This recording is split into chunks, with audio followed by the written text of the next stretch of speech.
विठ्ठल आवडे प्रेम भाव। पांडुरंगा गुरुव्रत मन मन दुसरे चरण संताचे त्यांच्या कृपादाने कथेचा विस्तारो। बाबाजी सद्गुरुदास तुका बडो जवम मारुत दुल्य बेगम जितेंद्रियम बुद्धिमतां वरिष्ठम वाताज मजवानरायुत मुख्यम श्रीरामदूतं शरणं प्रपद्ये। नागेंद्र हराय त्रिलोचनाय भस्मांगरागाय महेश्वराय नित्याय शुद्धाय दिगंबराय तस्मै नखराय नमः शिवाय। शरदिंदु समाकारे परब्रह्म स्वरूपिणी वासरा पीठ निलये सरस्वती नमस्तुते। विठाला विठाला आता विभाषित पावनाती भासती पंचानन समाना तया श्रोत्याची आचरणे जाना साष्टांग नमन करीतसु। वाद्यभूषित पावन ती प्रत्यक्षामरेंद्रा समान तयाची आचरणी जान साष्टांग नमन करीतसु। आता गान गंधर्व देवता कोकिळ कंठस्वर अरागा जी कीर्तनी वहिवासित लोका तयाची आचरणी नमन गा। मज दिसतसु परम विख्यात जो जान ब्रह्म याचा सुतू नारद जान नाम तितिक्षु तयाची आचरणी नमन गा। जेने धर्म जितविलाची बळी तो संभाजी जान नवाळी कावतरला जयाची आकुळी तया छत्रपतीची आचरण कमळी साष्टांग नमन करीतसो। विठाला विठाला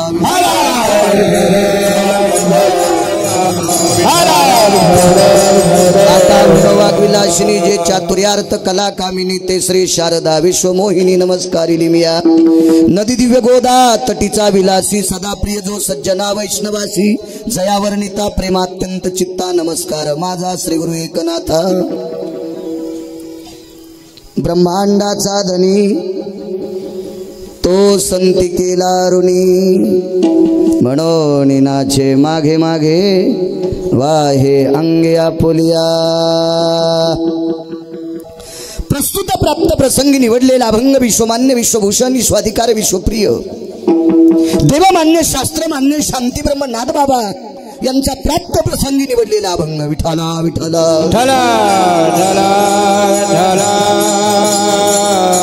प्राप्त प्रसंगी निवडलेला अभंग माझ्या श्रीमंत श्री शांतीब्रह्म नाथबाबांचा आहे। या अभंगाद्वारे शांतीब्रह्म एकनाथ महाराज सांगतात की संतांनी ब्रह्मांडाचा मालक ऋणी केलाय।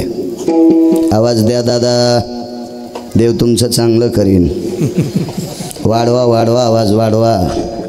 मी त्या दिवशी कीर्तनात बसलो एकाही भजण्याला आवाज नव्हता। विठाला विठाला विठाला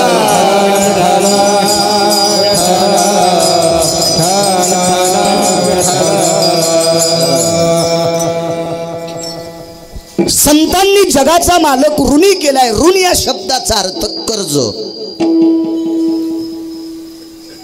तो संती केला ऋणी। नाथबाबा सांगतात की संतांचं जगाच्या मालकाच्या डोक्यावर कर्ज आहे, विटेवरच्या मालकाकडे कर्ज आहे। आणि कर्ज असल्याच्या नंतर मनोनी नाचे मागे मागे वाहे अंगे आपुलिया। ते कर्ज फिटलं नाही अजून आणि जोपर्यंत कर्ज फिटत नाही त्या कर्जाचा बोज आहे। म्हणून जगाचा मालक संतांच्या पुढे नाचायलाय। नाचणं या शब्दाचा अर्थ त्यांच्या सर्व उणीवता भरून काढायलाय, त्यांची कामं करायलाय। तिसऱ्या कडव्या साकडे पडोने दी काही व्यथा। व्यथा या शब्दाचा अर्थ दुःख आणि साकड या शब्दाचा अर्थ कोड। संकट वेगळं बरं, संकट आणि साकड याच्यातला फार मोठा फरक असतो। समोर आलेलं दिसतंय निवारण करण्याची क्षमता असती किंवा नसती याला साकड म्हणतात, संकट म्हणतात। आलेलंही कळत नाही आणि निवारण करत असताना तिसरंच होतं याला कोड किंवा साकड म्हणतात। साकडे पडून दी काही व्यथा। कसल्याही प्रकारचं कोड पडू देत नाही, कुठलंही दुःख होऊ देत नाही। आणि जर संतांकडे ते जात असेल तर आपुलिया माथा ओढवी जगाचा मालक स्वतःच्या डोक्यावर घेतोय। शेवटच्या कडव्यात एका जनार्दनी संत त्रिलोक्यात मुकुटमणी। शांतीब्रह्म एकनाथ महाराज सांगतात खालचे 7 पाताळ वरचे 7 दीप 21 स्वर्ग 14 भुवन अख्ख्या ब्रह्मांडामध्ये संत मुकुटमणी येतं. हा साधा सोपा सरळ अभंगाचा अर्थ झालं कीर्तन. विठला विठला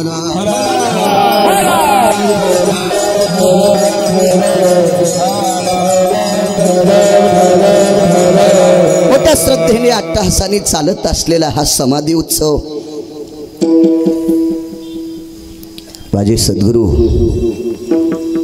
या परिसराचं आराध्य दैवत सद्गुरू चिन्मयानंद स्वामी यांचा हा समाधी सोहळा आणि या समाधी सोहळ्यानिमित्त चालत असलेला ज्ञानदान अन्नदान सोहळा आणि त्या सोहळ्यात आजच्या दिवसाची कीर्तनाची आलेली सेवा माझ्याकडं.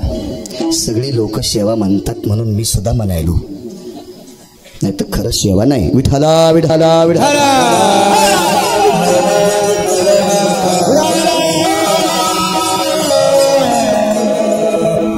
गोड सुंदर वैभव पंचकृषीतून आलेली तुम्ही सर्व श्रोता वर्ग, तुम्हा सर्व श्रोत्यांच्या चरणी मी साष्टांग प्रणिपात करतोय. मृदंगाचार्य आदी गुणीजन मंडळी मस्तक माझा पायावरी या वारकरी संतांच्या सर्व विश्वस्त मंडळ अण्णा असतील, गुरुजी असतील, बाबा असतील, वकील साहेब असतील आदी करून सर्व माने पाटील असतील, सर्व विश्वस्त मंडळ सर्वांना कोटी कोटी धन्यवाद देतोय. सद्गुरू समाधीधन सद्गुरू चिन्मयानंद स्वामींच्या चरणी नतमस्तक होतो. काय त्यांचा महिमा वारंवार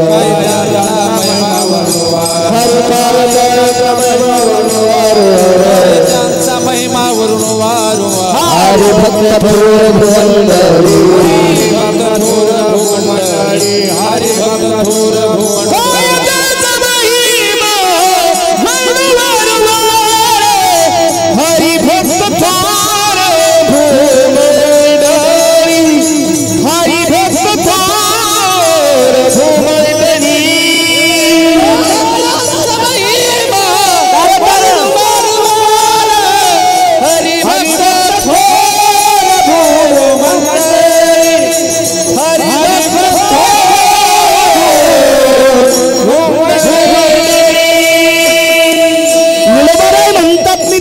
किती महिमा वर्णन करू. हे अपरांपरा भक्तीचं टोक असणार सद्गुरू चिन्मयानंद स्वामी श्रीमंत श्री जगद्गुरु तुकोबाराय म्हणतात, कायवानो आता न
समाधी धनाच्या चरणी नतमस्तक होतो. अभंगावर येतोय. माफी असू द्या, माझं वय बसण्याचं नाही, पण माफी मागतोय. मला उभं राहता येईना. माझा मुळीच पाय दुखत नाही, पण उभं राहिल्याच्या नंतर गुडघ्यात गॅप आलेला आहे. शांती ब्रह्म एकनाथ महाराजाकडे काही तत्व सिद्धांतिक माणसं गेले. हनुमंतराव निघत नाही तिथून, चिटकिलेलं आहे. का कळा बाबा,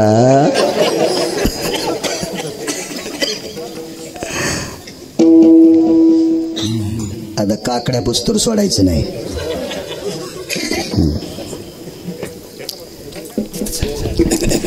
काही तत्व सिद्धांतिक माणसं. बसा गुरुजी. माझ्या शांती ब्रह्म एकनाथ महाराजांकडे गेले आणि महाराजांना विचारलं एक जणाने, महाराज संतांनी ब्रह्मांडाचा मालक ऋणी केला असं तुम्ही म्हणता, भाकरीची पंचायती संतांकडे, स्वतःच्या संसाराची व्यथा ज्यांच्या जीवनात आहे ती देवाकडे काय पैसे देऊ शकतात? त्याचं मेमरी कार्डच तितकं होतं ना विचारणाऱ्याचं. त्याला काय माहिती संत किती श्रीमंत होते म्हणून.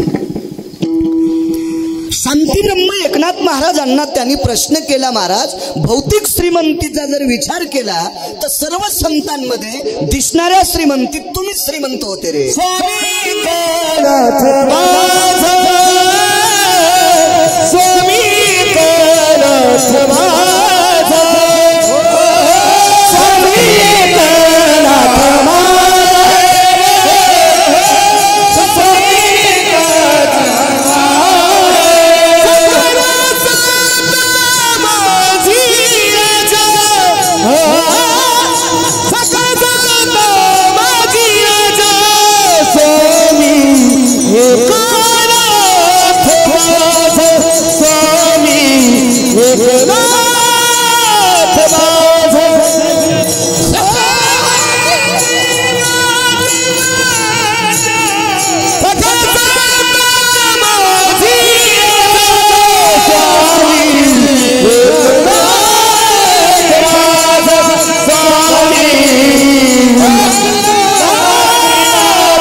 लवकर उतार घ्यायचा रे पटकन. सकल संता माझी राजा स्वामी एकनाथ माझा. नाथ महाराज भौतिक श्रीमंतीत तुम्ही राजे होते. एखाद्या वेळेस तुम्ही देवाला पैसे दिले असतील, ऋणी केला असेल. शांती ब्रह्म एकनाथ महाराजांचे डोळे भरून आले. दादा माझ्याकडे जरी संपत्ती असेल पण देवाला देण्यापुरती नव्हती रे दादा, नव्हती माझ्याकडे. काय बोलता महाराज तुम्ही? संतांनी देवावर कर्ज केलंय, कर्ज आहे देवावर संतांचं. देव ऋणी आहे संतांच्या कर्जामध्ये असं तुम्ही म्हणता. मग कर्ज कुठलं? सगळेच कर्ज पैशाचे नसतेत. जगातल्या 23 तत्व सिद्धांतिकापैकी एक तत्व सिद्धांतिक एका कार्यक्रमाला चालला. कर्ज बघा. या विश्वाच्या पाठीवर माझ्या वाचनामध्ये 23 तत्व सिद्धांतिक आले. 10-5 श्लोक पाठ करून दुसऱ्याच्या नाकात काड्या घालणारे नाही. एकही शास्त्राचा पुरावा ज्याच्याकडे अनुत्तरित नसतो त्याला तत्व सिद्धांतिक म्हणतात. आचार्य, पंडित, शास्त्री, सिद्धांतिक असा एक तत्व सिद्धांतिक कार्यक्रमाला चालला. काळ जुना होता. त्या काळामध्ये घोड्यावरचा प्रवास होता. ही 4 चाकाची वाहनं नव्हती. घोड्यावर बसून त्या तत्व सिद्धांतिकाच्या पाठीमागे पुढे 4-2 घोडे, पाठीमागे 4-2 घोडे, लवाजमा फौज फाट्यामध्ये मोठ्या वैभवात त्या काळातला जुना तत्व सिद्धांतिक एका कार्यक्रमाला चालला. रस्ता जंगलाचा आहे. रुन सांगतोय, रुन रुन रुन रुन. आणि या जंगलाच्या रस्त्यातून जात असताना तत्व सिद्धांतिक आणि सोबतची माणसं भरकटली म्हणजे चुकामुक झाली. एकटा तत्व सिद्धांतिक एकटाच घोडं दामटायलाय. मागं पाहिलं कोणीच नाही आणि पुढच्या घोड्याच्या टापाची धुळवी दिसणं. एकटाच. रस्ता चुकला. भयानक अशा जंगलात घोडं गेलं की त्या जंगलामध्ये त्या तत्व सिद्धांतिकाला तहान लागली. तो संती केला ऋण. या ऋण कसं असतं पहा. पैसे दिले म्हणजे कर्ज होते असं डोक्यातलं काढून टाका. काही काही कर्तव्याचे पण ऋण आहेत. ज्यानं मला अपघातात उचलून हॉस्पिटलमध्ये नेलं ते पण ऋण आहे. देवळाचे नाना ऋण आहे, ऋण. त्याला सुद्धा ऋण म्हणावं लागेल. जी माणसं भेटायला आली त्यांचं सुद्धा कर्तव्याचं माझ्या डोक्यावर ऋण आहे. तो सिद्धांतिक माणूस एका झाडाखाली बसला. तहान लागली होती. तहान लागल्याच्या नंतर आजूबाजूला पाणी दिसत नाही. घोड्याची ऊर फुटली आणि घोड्यानं प्राण सोडला. इतकं घोडं दामतील तर ऊर फुटली घोड्याची, प्राण सोडला घोड्यानं. त्या तत्व सिद्धांतिकांनी स्वतःचे प्राण वाचण्यासाठी झाडाचा पाला चावू लागला. वाल्मिक बुवा पाला चावू लागला. ते पानं चावत असताना त्या पाण्यातला जेवढा रस भेटतोय त्या रसावर तृप्तता प्राप्त होत होती. पण शरीरातलं घामावाटे पाणी सर्व निघून गेल्यामुळे व्याकुळ झालेला साधू, व्याकुळ झालेला महात्मा, व्याकुळ झालेला तत्व सिद्धांतिक बेचैने. तासाभरात मरणार, एका तासाभरात मरणार तो, एखाद्या तासात. तेवढ्या अवकाशात 70-75 हाताचं पागुटा असलेला एक व्यक्ती, धिप्पारची धिप्पार, 5-7 फूट उंचीचा व्यक्ती, मोठंची मोठं पागुट आहे, 70-75 हाताचं पागुट. ताड ताड ताड ताड त्या जंगलातून चालू लागला. त्याच्या पायाखाली चांगल्या चांगल्या काट्या, आपले काटक्या फाटक्या वाळलेल्या कट कट कट वाजत होत्या, अशी ताकद होती. झाडाच्या बुंथ्याला टेकून देऊन बसलेल्या तत्व सिद्धांतिकांनी बघितलं, अरे पाण्याचा आश्रय सांगेल आपल्याला. आवाज दिला. कोण?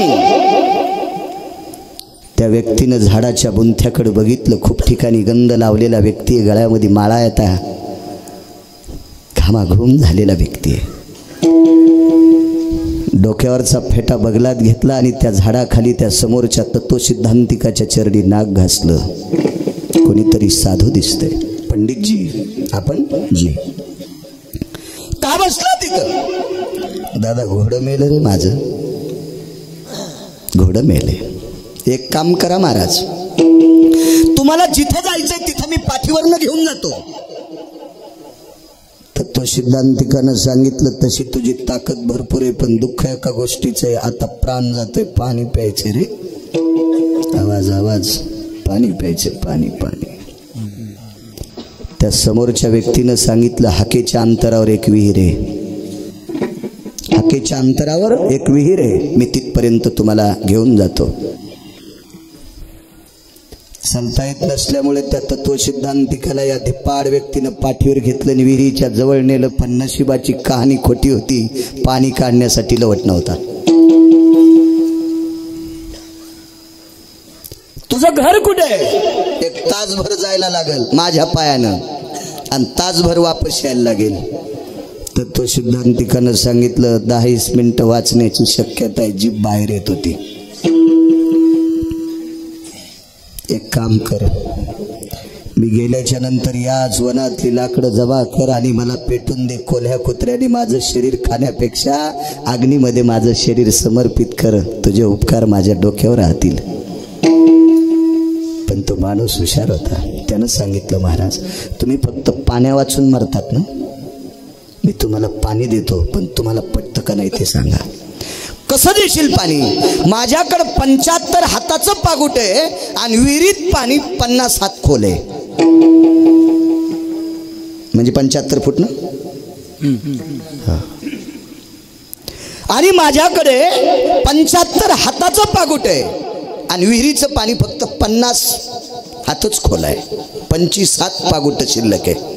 अरे पण पागुट तुझ्याकडे शिल्लक आहे, पण पागुट्याला बांधण्यासाठी पात्र कुठे आहे तुझ्याकडं? महाराज ऐका ना पुढे, मी त्याच्यामुळेच म्हणतोय तुम्हाला सहन होतंय का. तर माझा पटका मी ह्या पाण्यात सोडतो, तो पटका विहिरीतलं पाणी शोषण करील आणि मग मी तुमच्या तोंडात पिळेन. तत्व सिद्धांतिक म्हणले, तुझी जात कोणती? मी शूद्र आहे. ठीक आहे म्हणते. वा वा. तुझा धंदा काय? मी लाहोरा चित्र मारून खातो. धंदा जे माझा, तो मी शिकारी आहे. मी लाहोरा चित्र, ससे, कोल्हे, डुकर काय असेल, मी शिकारी आहे, मी जंगली आहे. ठीक आहे, तू आंघोळ कधी केली? मागच्या वर्षीच्या पावसात. बर, फेटा कधी धुतला होता? हाटल्यावर टाकून द्यायचा, धुवाचा संबंध नाही. अरे बाप रे, शिकारी माणूस, शूद्र माणूस, घामाने लपटलेला फेटा. देवकर्म नाही, शास्त्रकर्म नाही, विधिनिषेध माणूस, आणि त्याचा पटका पाण्यात बुडून मी प्यायचे. पण पुन्हा विचार आला, याच्यासाठी प्रायचित्त भरपूर असतील, पण वाचल्यावर टाक पटका पाण्यात. मरणाची भीती असल्यावर काही बी करावं लागतं, त्याला विलाज नाही, विलाज नाही, विलाज नाही त्याला. हो, सुखांती जातीचा शहाणपणा. दुःख बोकंडीवर पडल्यावर काय करता? घन बाळू महाराज वजनात राहिला, पण अडचण आली न बापू. काही नाही ना आता, मंडळीला हात लावायचा नाही, शेजारीन स्वयंपाक करीन, शिजेव खिचडी. याला केळण वनवासाला सीताफळ. वेळ असते ना, काय करता? टाकलं पाणी. वाचला तत्व सिद्धांती. आणि या माणसानं त्या कार्यक्रमापर्यंत नेऊन घातलं, पण जवळ गेल्याच्या नंतर हा माणूस तत्व सिद्धांतिकाला म्हणला, दादा मला तिथं माणसांनी बघितल्याच्या नंतर तुम्हाला कार्यक्रम करू द्यायचे नाही. का? ते म्हणते महाराज अशा नालायक माणसाच्या पाठीवर बसून आलाच कस काय, याला नाही कीर्तन करू द्यायचं.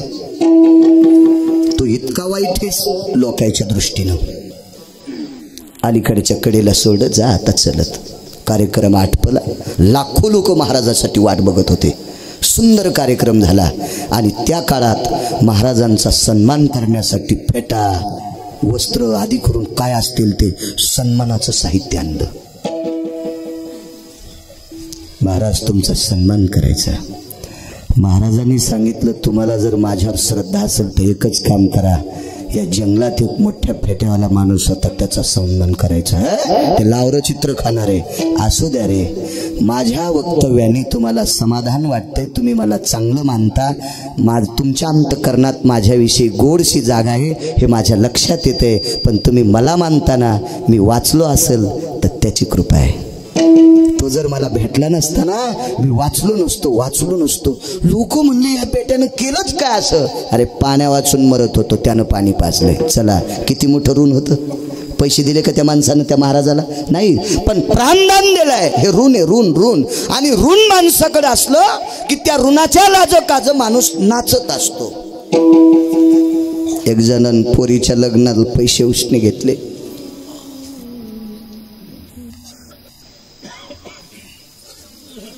कापसाव देतो म्हणल्यावर दिले नाही. पैसे मागण्यासाठी देणारा आला आणि विचारलं, दादा आमचे पैसे. चला घरी नेलं. आंब्याचे दिवस होते. एकांतात पाठीमागं जाऊन बायकोला विचारलं, लक्ष्मी पैसे आहेत का? शेजारनीकडून पैसे उसने घेतले, 2 किलो आंबे आणले. बायकोला सांगितले, पाहुण्याला रसपोळी कर. पाहुणा वाट लावला, काय सांगायचं ते सांगितलं असेल. बायकोने विचारलं, 15-20 दिवस निघून गेले तर आपण एक कैरी सुद्धा घरी आणली नाही. लेकरानं आंबे मागितले की तुम्ही मारता. पाहुण्याला 2 किलो रसाचे आंबे का आणले? पोरं देखता विचारू नकोस ग, तुला नंतर सांगतो. पोरं खेळायला गेल्याच्या नंतर बायकोनं पुन्हा प्रश्न केला, मुलांना एक आंब्याची कैरी सुद्धा आणली नाही, या पाहुण्याला 2 किलो रसाचे आंबे आणले, असं काय केलं पाहुण्यानं? अगं आपल्या एकुलत्या एक पोरीचं लग्न त्यानं पैसे दिल्यामुळं झालं ग, आणि त्याचे पैसे अजून फिटले नाही. म्हणून किमान घरी आल्याच्या नंतर रसपोळी तरी करावा ही भावना झाली, म्हणून नाचे. ते ऋण होतं डोक्यावर. मग व्यवहारातली अवस्था. असं संतांचं ऋण जगाच्या मालकाच्या डोक्यावर आहे, म्हणून नाचे मागे मागे. पांडव वनवासात पांडव असताना एका पर्णकुटीत पांडव राहत होते. पांडव वनवासात पर्णकुटीत राहत असताना 2 मोगळामध्ये नकुल सहदेव झोपायचे, एका बाजूला अर्जुन, एका बाजूला धर्म झोपायचे आणि पर्णकुटीच्या तोंडाला भीम झोपायचे, कारण निशाचरांना, राक्षसांना भीमाची भीती वाटायची. म्हणून भीम पर्णकुटीच्या त्या झोपड्याच्या तोंडाला आणि मधामध्ये द्रौपदी असायची. हा नित्याचा नियम असायचा. पण द्रौपदी 4 दिवसाची असल्याच्या नंतर द्रौपदी पर्णकुटीच्या बाहेर झोपायची. आणि या कालामध्ये तिला स्नानाकरता गंगेवर जाता येत नाही. मग 4 दिवस स्नान कुठं करील? रात्रीच्या समयाला आईसाहेब भगवंताला अब्दागिरीनं असा वारा घालायच्या आणि भगवंत झोपले की लक्ष्मी आईसाहेब झोपायच्या, आणि लक्ष्मी आईसाहेब झोपले की जगाचा मालक 1-1.5 वाजता येऊन द्रौपदीच्या बाजूला पाण्याचं माठ भरून ठेवायचा. पांडव उठायच्या अगोदर तिचं स्नान व्हायचं. एके दिवशी विचारलं भीमानं, द्रौपदी 4 दिवसाच्या रजस्वाला कालामध्ये तुला गंगेवर जाता येत नाही, आम्ही 5 भावापैकी एकही तुला पाणी आणून देत नाही आणि आमच्या अगोदर तुझं स्नान आटपतंय, पाणी देतंय कोण? द्रौपदीने सांगितलं, मालक मी ज्या कुळात जन्माला आली, उभयंता तिकडच्या आणि इकडच्या दोन्ही कुळाची शपथ घेऊन सांगते, आंघोळीसाठी पाणी उशाला तयार असते, कधी पायथ्याला माठ भरलेले असतात, पण कोण देते याचं मला ज्ञान नाही. भीमान सांगितलं, द्रौपदी लक्षात ठेव बरं, आपल्यात आम्ही 5 आणि तू 6वी इतक्यामध्ये प्रकरण आहे तोपर्यंत ठीक आहे, पण हे प्रकरण जर जघन्य झालं तर लोक शंका घेतील द्रौपदीला पाणी कोण आणून देत होतं. विनंती आहे द्रौपदी, तुला निमूटपणे सांग, तुला कोण पाणी देत होतं? द्रौपदीने सांगितलं, मी द्वारकाधीश भगवंताला बोलून घेते, आपण त्याला विचारू. आवाज दिल्याबरोबर आला जगाचा मालक, मागे पुढे उभा आहे सांभाळीत, हाक मारल्याबरोबर आला. विचारलं 5 पांडवांनी, का हो पाणी कोण देते द्रौपदीला? ते म्हणले 16,108 बायका मला येतात, कोणतीनं आंघोळ केली त्याचा मलाच मेळ लागेल, तर हिच्या आंघोळीचा कशाला मी ताण घेऊ? मी कशाला ताण घेऊ हिचा? येतो मी, मला गडबड आहे. पण द्रौपदीच्या पक्क लक्षात होतं, भीम नावाचा पती आपला आटापिटा केल्याशिवाय राहणार नाही. देवाच्या थोडीशी पाठीमागत गेली आणि झाडाच्या आडंगी उभं राहून देवाला विचारलं, देवा एक विनंती आहे तुला, काय तू पाणी देत नाहीशी खरे रे, पण या प्रपंचात माझी फार व्यथा आहे रे देवा, मला कोण आणून देते ते तरी सांग. मग विश्वाच्या मालकानं तोंड उघडलं, द्रौपदी हे सगळेजण स्नान करते त्या वनामध्ये, या अरण्यामध्ये, उष्णतेच्या व्याकुळ स्थितीमध्ये तुझ्या अंगाला किती सोय देत असेल, आणि म्हणून तू बिना आंघोळीची कशी राहावा मला करमत नाही ग द्रौपदी, याच्याकरता मी तुझ्या उशाला पाणी आणून ठेवतोय. म्हणून नाचे मागे मागे. यमधर्माने विटेवरच्या मालकाला, द्वारकाधीश कृष्ण परमात्म्याला प्रश्न केला, ठीक आहे पांडव त्यांच्या कर्माने वनवासाला गेले, काय गरज होती धर्माला बायको लावायची? निषेध काम केलं धर्मानं. भागवत सांगते, स्वतः हरलेल्या माणसाला बायकोपणाला लावता येत नसती, हा धर्मशास्त्राचा दंडक आहे. लालनात पालयंते भार्या, खपके देऊन नाही, बायको लालनात पालायची असती, आणि चुकीचं काम केलं धर्मानं, आणि त्याने केलेल्या चुकीच्या कामासाठी तुम्ही प्रपंचाचं मात्र करून वनात त्यांच्या मागे फिरता, गरज काय? यमधर्माचा प्रश्न आहे. विटेवरच्या मालकाने द्वारकाधीश कृष्ण परमात्म्याने यमधर्माला सांगितलं, बाबा त्यांचं माझ्यावर कर्ज आहे. कुठलं कर्ज? वनवासात पण भजन करतात, पांडव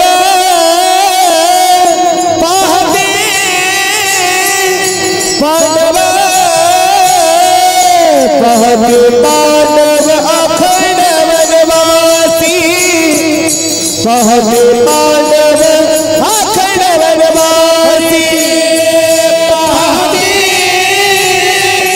पांडव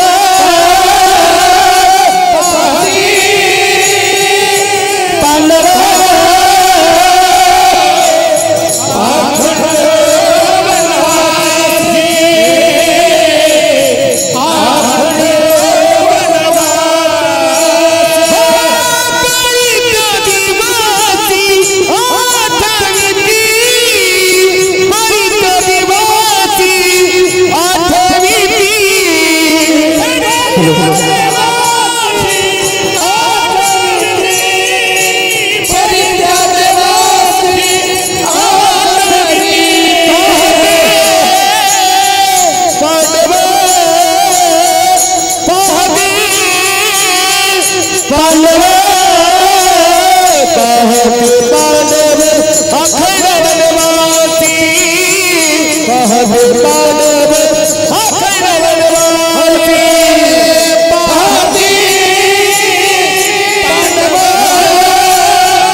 पांडव अखंड वनवासी. वनवासात सुद्धा ज्यांनी भजन केलं त्या भजनाचं कर्ज, त्या भक्तीचं टोक, त्या कर्तव्याची निष्ठा, त्या साधनेची टोकाला गेलेली निष्ठा, ते कर्ज अजून यमधर्मात डोक्यावर खेळतंय रे. म्हणून त्यांचं वनवासात काम करतोय. म्हणून नाची मागे मागे. बाईचे मालक सत्याला गेले.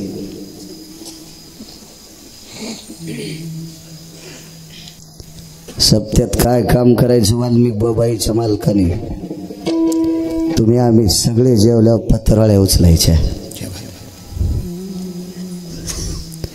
आणि पत्रावळ्यावर जे उरलेलं असेल का ते खायचं. इतकी परिस्थिती बिकट. आधा कदा सप्त्यात एखादं अंथरूण टाकलेलं असेल तर अंथरुणावर पाय जर टेकला तर त्या ठिकाणची माणसं मारित होते. इतकी आचारसंहिता कडक होती त्या काळात. गुतले सप्त्यात. बाईच्या प्रसूत कालाला 9 महिने 9 दिवस होऊन गेले. म्हणून नाचे मागे मागे. का नाचते पुढे पा. उघड नाही. बापान काम सांगितलेलं कट्टा ऐकणं. ज्या बापानं अहोरात्र काम करून पट्ट्यासाठी संपत्ती कमवा ते म्हातारपणात तांबे भरून देणं. विश्व ज्याच्या ताब्यात आहे तो काम करतोय. उगा रिकाम आहे करायला. टोक आहे भक्तीचं, कर्तव्याची शक्ती आहे. घरात फसाभर पीठ नाही. लाकडाचा ओढका घरात टेकलेला होता आणि त्या ओढक्यावर शाडूच्या मातीची मूर्ती होती. ती कशी तयार केली ती माहिती आहे तुम्हाला. मधात तर जाऊच दिलं नव्हतं. एका माणसाला विचारलं देव कसा दिसतो, त्यानं काठीनं चित्र काढून दिलं तर काठीनं. आणि तशीच शाडूची मूर्ती तयार केली. शाडूच्या मातीची, पांडुरंगाची. आणि एका श्रीमंताच्या घरी सरपण फोडायचं आणि त्याच्या बदल्यात सकाळी 2-4 मंजुळा मागायच्या आणि त्या मंजुळा पांडुरंगाला अर्पण करायच्या. ताकद नव्हती कोणाच्या तुळशीला तोडायची. काय काय परिस्थिती असेल, काय साधना असेल ती. बाईनं त्या लाकडाच्या ओढक्यावर समोर टेकलेल्या शाडूच्या मातीच्या पांडुरंगाच्या मूर्तीला प्रणाम केला. देवा,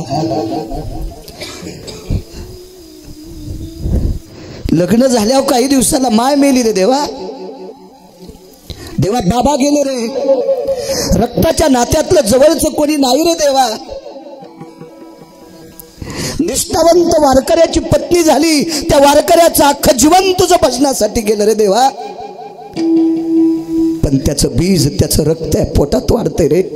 ह्या बाळाची काय परिस्थिती आता. भक्तीचं टोक असल्यामुळे विटेवरच्या मालकाने अण्णा विटेवून उडी टाकली खाली. खाली उडी टाकली. आला बाईच्या दारात, आवाज दिला. बाई, बाई अशी जवळ आल्याच्या नंतर बघितलं तर बाराज झोपड्याला दार नसते, झोपाटा असतोय. आणि त्या झोपाट्याच्या खिंडीतून पाहिलं माणूस दिसतोय. माणूस बडे बा. बाईनं आतून सांगितलं, दादा मालक 2-4 दिवसापासून दूरगावी गेलेत, घरी नाहीत मालक. ते पुन्हा वापस फिरलं. ते पंढरपुरातलं होतं. घरी नाहीत मालक दादा म्हणल्या. ते वापस फिरलं. वापस पण पुन्हा वेदना सुरू होत्या. प्रसूतीच्या वेदना, बाळंतपणाच्या वेदना, डिलेव्हरीच्या वेदना. पुन्हा जगाचा मालक माणसाच्याच रूपात आला, पण दुसऱ्या माणसाच्या रूपात. पहिल्यासारखं कसं येता येईल. पहिल्याने फेटा असेल तर आता टोपीवर आला असेल. बाई, आता मात्र चालता येत नव्हतं. इतकी टोकाला वेदना गेलेल्या होत्या. कासा जीव होत होता. तशीच रांगत रांगत तिथपर्यंत आली. आवाज दिला, दादा धनी घरी नाही. तर इतकी परिस्थिती संसाराची बिकट आहे तरी मालकाला धनी म्हणती. धनी यायनं शिकायला पाहिजे. हो. घरी किराणा न देता इथं उभं राहिलेल्या कोणी भजनेनं सप्त्याला जावा आणि घरी किराणा न देता यावा. आणि त्या घरी मी म्हणा महाराज कुठ गेला, आमचा सप्त्या बोंबलत गेलाय.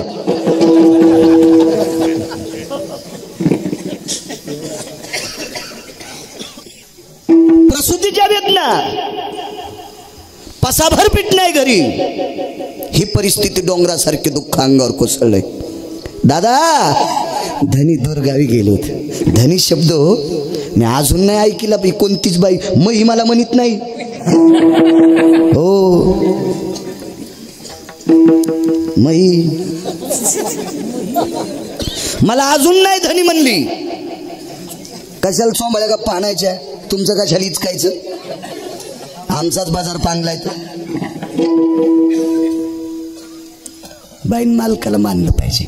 जी बाई मालकाला मानती त्या भागात पाऊस पडत असतो, आणि ज्या भागात मालकाला त्रास देणाऱ्या बायका जास्त आहेत त्या प्रांतात पाऊस कमी पडतो. ज्या प्रांतामध्ये जास्त मालकाचा पिना पाडणाऱ्या कुदंड बायका आहेत त्या परिसरात गारगुंडा पडतात.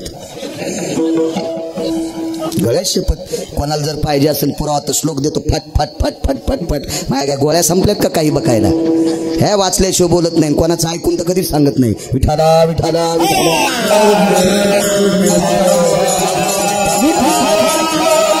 पुन्हा वापस गेला जगाचा मालक, पुन्हा वापस.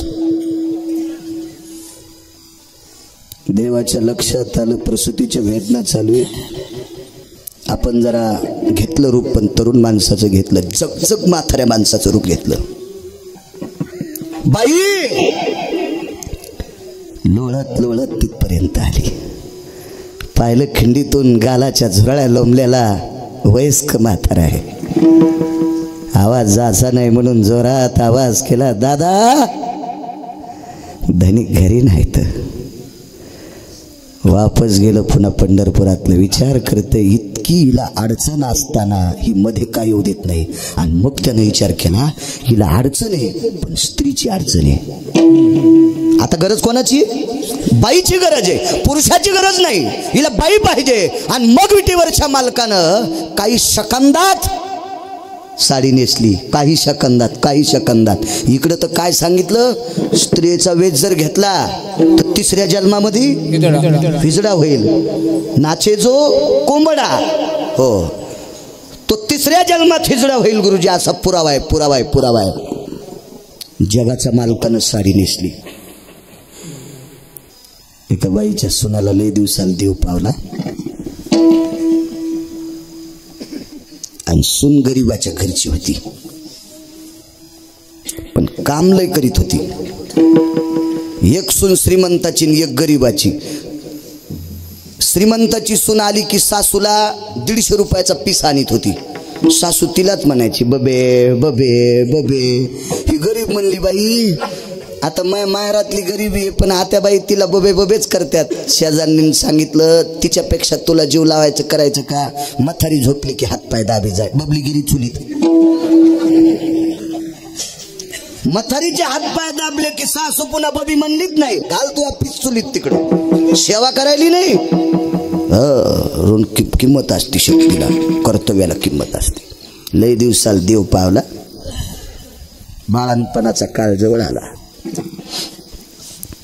आणि सुनबाईनं सासूला सांगितलं, आता माहेर जरा खेड्यात आहे, रस्ता चिखलाचा याचा आहे, गावात वाहन जात नाही.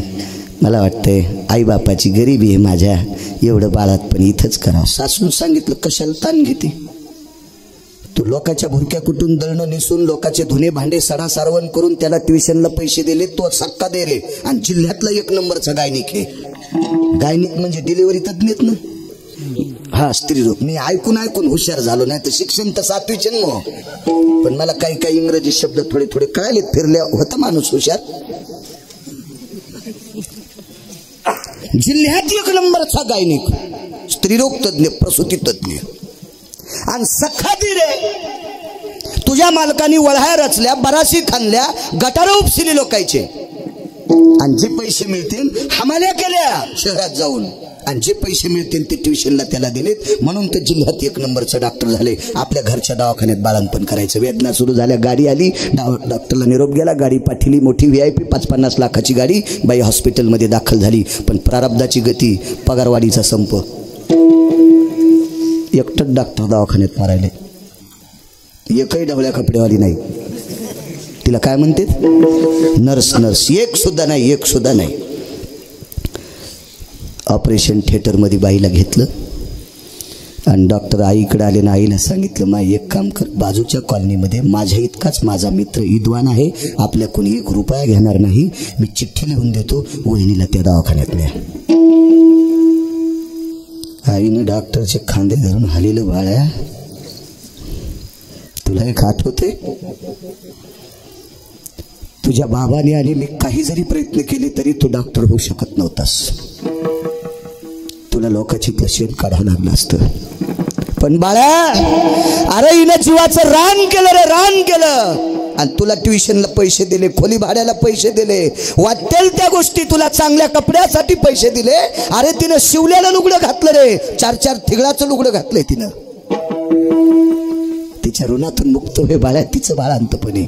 आई एक ऐकलं, आई बाळांतपण करण्याच्या बाबतीत काही नाही, डॉक्टरकडे लाज भय शंका दुरावीला काही नसते, डॉक्टरला लाज काही नसते आणि डॉक्टर पाशी लाजायचं नसतंय. पण आई गोष्ट एक आहे, अपरिचित स्त्रीची डिलिव्हरी मी करू शकतो, पण मी दीर आहे आणि ही माझी भावजाई आहे, म्हणून वहिनीच्या जवळ मी बाळांतपण करण्यासाठी जाऊ शकत नाही. का जाऊ शकत नाही आई? मी 2 वेळेस ऑपरेशन थिएटर मध्ये गेलो, पण किंचाळ्या फोडणारी माऊली, वेदना कंठाला गेलेली माऊली, मी गेल्याच्या नंतर पदर सावरू लागली. भारतीय संस्कृतीतली स्त्री आहे ना ती, दिराला पाहण्याबरोबर पदर घेऊ लागली. वेदना किती असहाय्य असत्या, ती पदर घेऊ लागली. पदर आई, मी वहिनीच्या समोर जाऊ शकत नाही. तुला पर्याय सांगू का बाळा? पलीकडच्या चौकटीला डोकं देऊन रडत असणारा तुझा दादा आहे, तुझा मोठा भाऊ आहे बाळा. अरे ट्रकची ट्रक रातोरात त्याला हमाला केलं रे.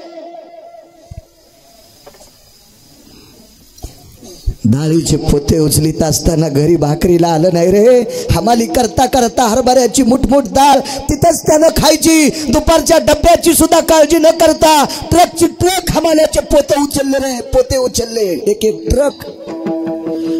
आणि त्यानं तुला शिक्षणासाठी पैसे दिले तरी बाळा,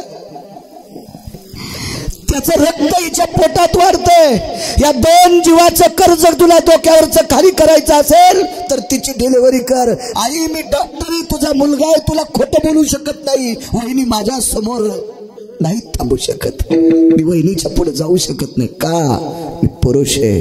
एक पर्याय आहे, एक जरी नर्स कामावर नसेल पण नसू दे, तिच्या ऋणातून मुक्त होण्यासाठी 5 मिनिटं करता तू साडी नेस. आणि तू साडी नेसल्याच्या नंतर तुझ्या वहिनीला वाटणार नाही दीर आलाय, नर्स आली असं वाटल. आई काय बोलती तू? विदेशात आभार प्राप्त केलेत ते असे धुडके नेसण्यासाठी, ते साड्या नेसण्यासाठी. बाईनं छाती बडिली. बाळा, तू किती जरी देशातून आभार आणले असतील पण या दोघांच्या कृपेने आणलेस. यांनी तुझ्यावर उपकार केला, नाही नेसलं ती साडी. विश्व ज्याच्या ताब्यात आहे ते 3दा माणसाच्या रूपात येऊन बाई मालक घरी नाहीत म्हणते आणि 4थ्यांदा बाईच्या रूपात आलं. काय म्हणलं बुवा?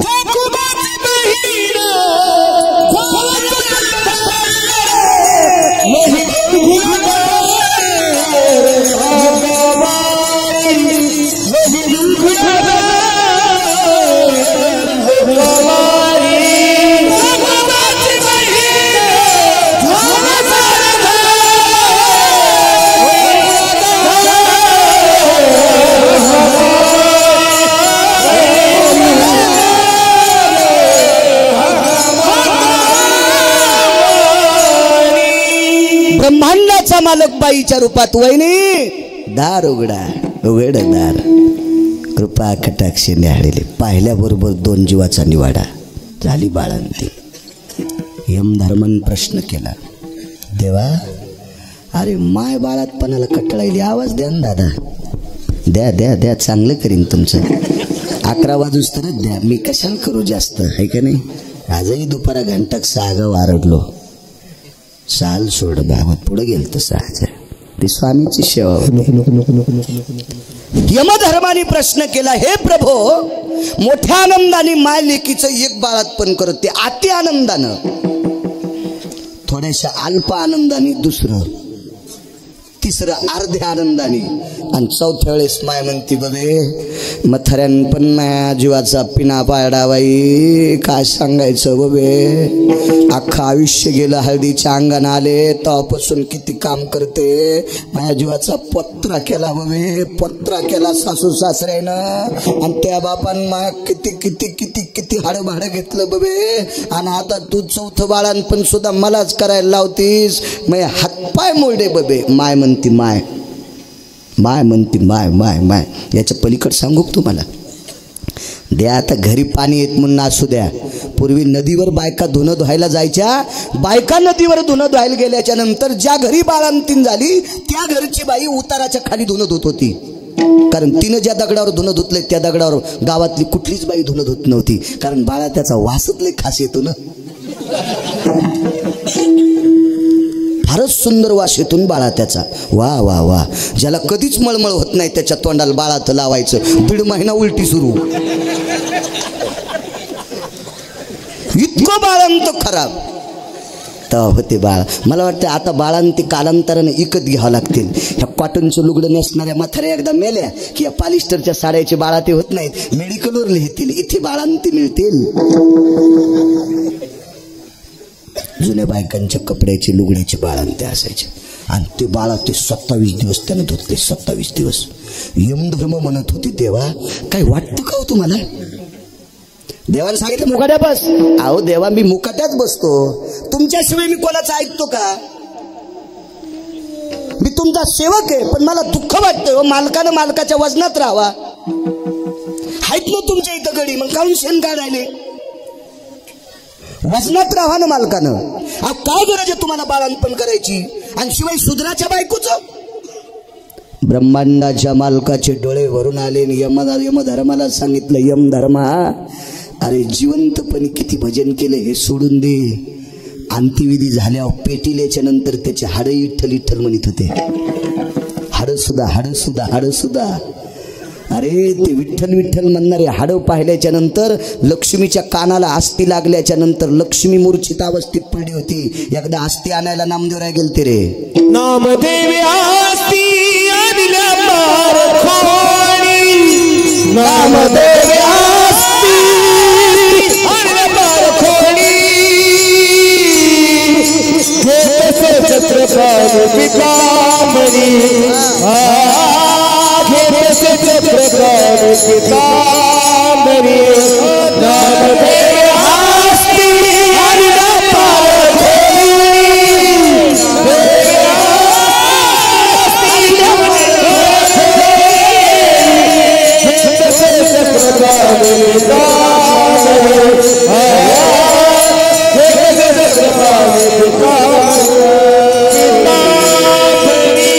नामदेवे अस्ति आणल्या पारखोनी, घेतसे चक्रपाणी पितांबरे. पितांबरात घेतल्यात कोट्यावधी सूर्याचं तेज ज्याच्या पितांबरात आहे. पितांबरात सकाळच्या काकड्यात वर्णन केलं. एवढा मोठा तेजस्वी पितांबर, आणि त्याच्यात आस्ती घेतल्या. आपण दुसऱ्याच्या आस्तीला हात लावल्यावर आंघोळ केल्याशिवाय घरात जात नाहीत, आणि जावाच राग सावडायला गेलं की आंघोळ केलीच पाहिजे, अंत्यविधीला गेलं की आंघोळ केलीच पाहिजे, हा एक सिद्धांत आहे. आणि विश्व ज्याच्या ताब्यात आहे त्यानं पितांबरात आस्ती घ्यावा. लक्ष्मी जवळ आल्याने विचारलं, काय देवा? मी येडा नाही, लक्ष्मी कानाला लाव. विठ्ठल विठ्ठल म्हणत होत्या. यमधर्माला सांगितलं, बेटे जिवंतपणी माझं भजनाचं कर्ज माझ्या डोक्यावर असं सोडून दे. मेल्याच्या नंतर पण हाडं विठ्ठल विठ्ठल म्हणत होते. याच्या पुढचा सिद्धांत आहे का? या साधूच्या पोटी जन्माला आलेलं पोरग जन्माला आल्यापासून भजन करीत होतं.